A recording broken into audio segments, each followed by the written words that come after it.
बताइए, हम आपका भी इंटरव्यू कर रहे हैं। कल एक इंटरव्यू हुआ है, टीवी पे बहुत चर्चा है उसकी, देखा है आपने? मोदी जी का इंटरव्यू आया है। नहीं, हमने देखा है। वो लोग ये कह रहे हैं कि पत्रकार को नहीं, एक फिल्म वाले एक्टर को इंटरव्यू दिया है उन्होंने। तो ये इंटरव्यू फिल्म के एक्टर को मिला है।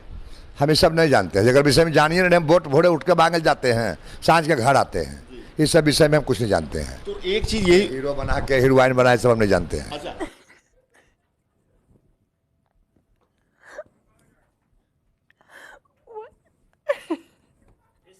अच्छा, ये सबसे पहले तो ये बताइए, सोशल मीडिया चलाते हैं आप खुद? Facebook, Twitter? नहीं, हमें कुछ नहीं पढ़ा लिखल नहीं, सोशल जानते हैं, शासन जानते हैं, हम सब नहीं जानते हैं। अच्छा। No no no no. तो अभी कहाँ कहाँ का आज लगा है कार्यक्रम? किन किन इलाकों में जा रहे हैं? उतना ही गांव के याद नहीं रहता, गांव जाने के बाद याद होता है। तो लोगों से मिलते जुलते हैं और उनका तो एक बात और आपसे लोग कहते हैं कि लोग से मिलजुल के वोट मांगते हैं कि वोट हमको दीजिए। अच्छा, वोट देंगे। देंगे। हाँ, विरोधी का जमाना जब्त करा देंगे।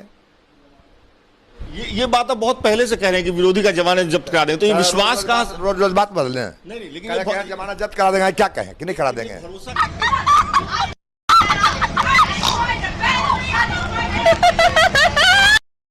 अभी भी घोड़े का शौक है आपको? सब कुछ का शौक है, सब चीज का शौक है। अब बात बंद करिए, अब चले।